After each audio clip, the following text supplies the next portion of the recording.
환율연구소입니다.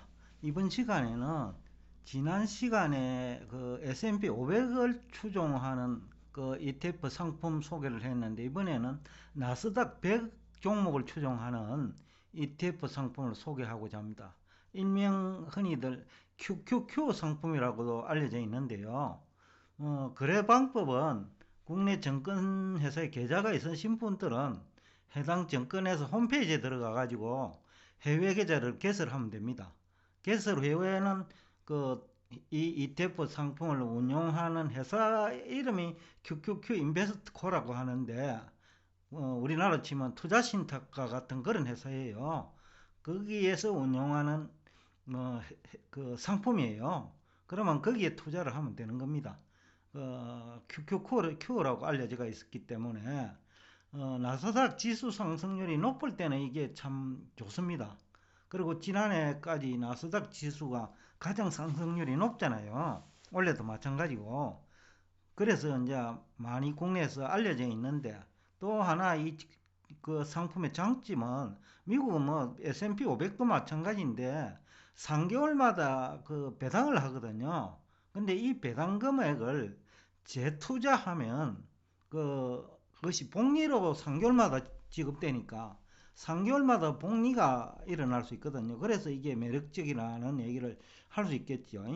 그러니까 3개월마다 복리 개념을 하면 3개월 그 단위마다를 보면 얼마 되지 않는데, 복리 계산을 하면 한 10년만 하면 이것도 금액이 굉장한 금액이 될 수 있거든요. 그런 장점은 있어요. 그 대신에 위험할 수도 있죠. 나스닥이 아무래도 그 S&P 500보다는 안정성 측면에서는 상대적으로 떨어지니까. 그래서 S&P 500 구성을 제가 설명을 할 때 그건 다우존스 30개 들어가 있고, 그죠?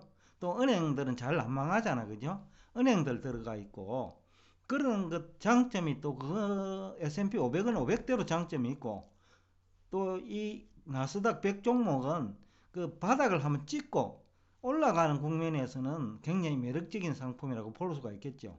그래서 제가 두 개를 소개하는 이유는 그 위기가 왔을 때는 S&P 500하고 나스닥 100을 추정하는 ETF 그 두 상품에 한 반반 내지는 아니면 4대 6 정도로 해가지고 투자하는 전략을 또 괜찮을 것 같다라는 측면에서 오늘 이 상품을 소개하고 있습니다. 그리고 이제 나스닥 그 100 종목이 주로 S&P 500에 들어가 있는 그 나스닥 종목 73개 있잖아요.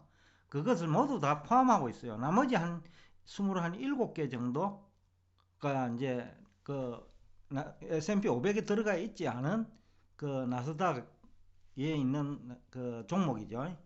그러니까 S&P 500에 들어가 있는 것도 이제 우량기업이지만 또 나머지 27개도 그 우량기업에 해당되니까 나스닥 기업 중에서는 상대적으로 나스닥 지수보다는 그 오히려 나스닥 100이니까 상대적으로 안전하다고 얘기는 할 수 있겠어요.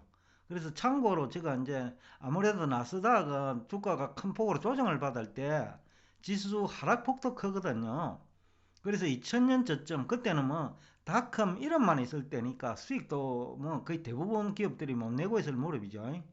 그때는 한 80% 하락했어요. 고점 대비. 그러니까 2000년 고점이 2000년 1년 2월로 기억되는데 한 5100까지 올랐거든요. 그런데 1300까지 내렸으니까 거의 한 80% 하락했죠.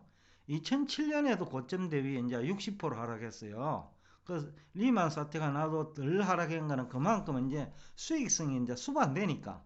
그 당시에 이제 다우존스 같은 경우에는 뭐 한 40%가 하락 안 했거든요. 그래도 나스닥이 다우존스보다는 하락폭이 크다. 2020년에는 이제 잠시 충격을 받아가지고 고점 대비 하락 그 정도가 20% 정도밖에 안 됐어요.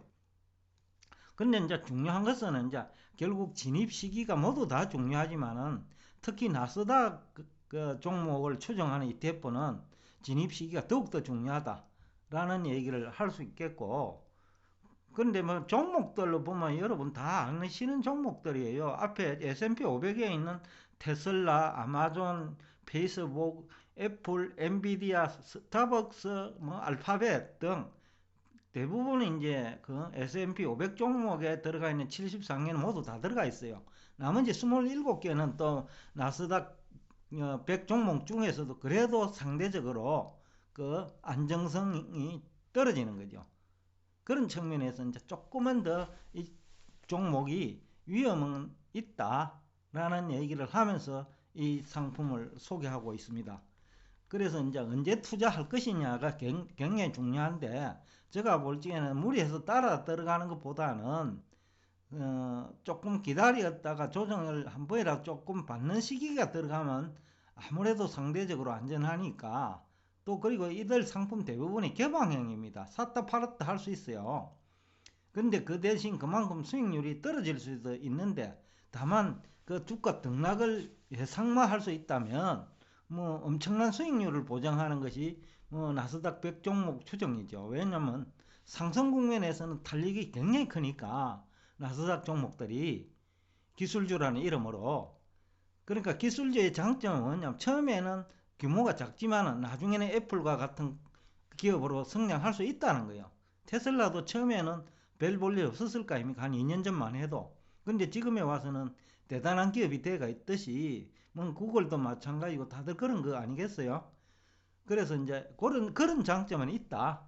그럼에도 불구하고 주의도 해야 된다 라는 얘기를 하면서 오늘 여러분과 대화를 마치겠습니다. 더 추가적인 얘기는 앞으로 타이밍이 된다고 생각했을 때 제가 좀 더 구체적인 얘기를 하겠습니다.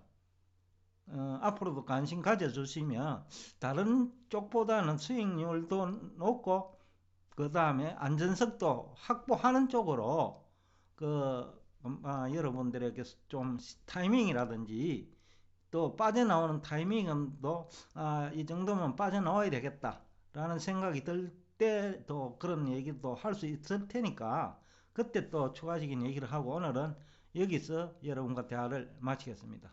오늘도 끝까지 경청해 주셔서 대단히 감사합니다.